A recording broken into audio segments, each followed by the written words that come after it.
शहर के एक कॉलोनी में एक बुजुर्ग कपल अंकल और आंटी रहते थे। वह कॉलोनी अभी जल्द ही बनी थी, इसलिए उसमें 4 से 5 घर बसे हुए थे। इनका बेटा इन्हें छोड़कर अपनी पत्नी के साथ विदेश में रहता था, क्योंकि उसकी पत्नी ये नहीं चाहती थी कि वह घर पर रहकर अपने सास ससुर की मदद करे। ये बुजुर्ग अंकल और आंटी जिस कॉलोनी में रहते थे, उन्हें हमेशा से यह डर रहता था कि कहीं कोई घटना न हो जाए, इसलिए वे ज़्यादा घर से बाहर नहीं निकलते थे। लेकिन उनका यह रूटीन था कि वह हर सुबह सूरज निकलने के बाद टहलने के लिए निकल जाते थे। एक दिन दोनों रोज की तरह ही सुबह को टहलने निकले थे। उन्होंने देखा कि एक लड़का तेजी से साइकिल चलाता हुआ जा रहा है और उस साइकिल के पीछे एक फावड़ा बंधा हुआ था। लेकिन उन्होंने ज़्यादा ध्यान नहीं दिया और चले गए। दूसरे दिन उसी समय फिर से वह लड़का दिखा और उसी तरह तेजी से साइकिल चलाता जा रहा था। इसी तरह तीसरे और चौथे दिन भी वह लड़का दिखा।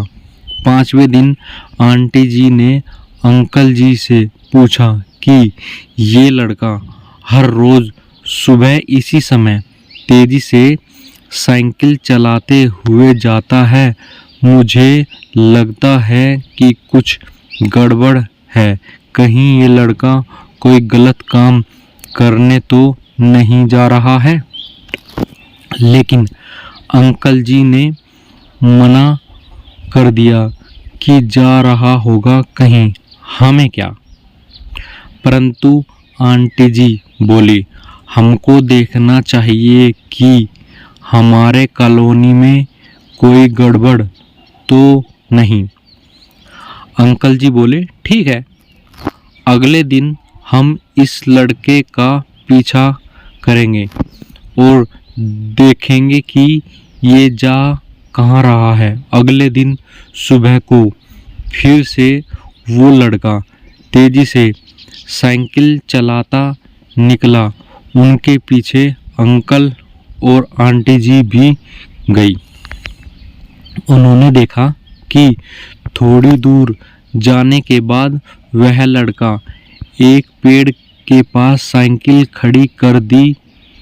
उसी पेड़ के पास थोड़ी सी खाली जमीन पड़ी थी और उसे वो खोदने लगा। अंकल और आंटी जी कुछ देर तक देखते रहे ये लड़का क्या कर रहा है, लेकिन लड़का जमीन खोदे जा रहा था।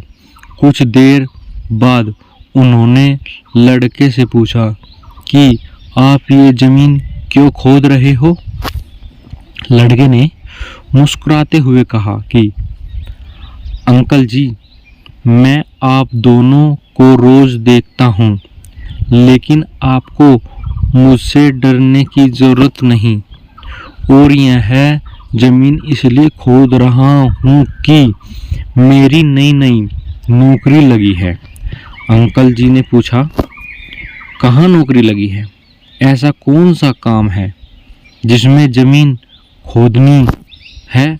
लड़के ने कहा, मैं बड़े दिन से बेरोजगार था, फाइनली मुझे फार्म हाउस में काम मिला है और उन्होंने ऐसे लड़के की ज़रूरत है जिसे काम करने का अनुभव हो, और मेरे पास कोई भी अनुभव नहीं है। इसलिए मैं रोज़ यहाँ फावड़ा लेकर आता हूँ और ज़मीन खोदने की प्रैक्टिस करता हूँ, ताकि जैसे ही नौकरी पर काम शुरू हो उसमें हमें निकाल ना दिया जाए, इसलिए रोजाना मेहनत कर रहा हूँ, कोशिश कर रहा हूँ। उस लड़के की बात सुनने के बाद अंकल और आंटी जी ने लड़के को आशीर्वाद दिया और बोला, बहुत ही बढ़िया बात है, प्रयास ही जिंदगी में सब कुछ है। यह छोटी सी कहानी जिंदगी में बहुत बड़ी बात सिखाती है। तो अगर हमें सक्सेसफुल होना है तो सक्सेस के लिए सबसे ज़रूरी चीज़ है कि हमें लगातार मेहनत, कोशिश और प्रयास करनी होगी, तभी हम जीवन में सफल होंगे।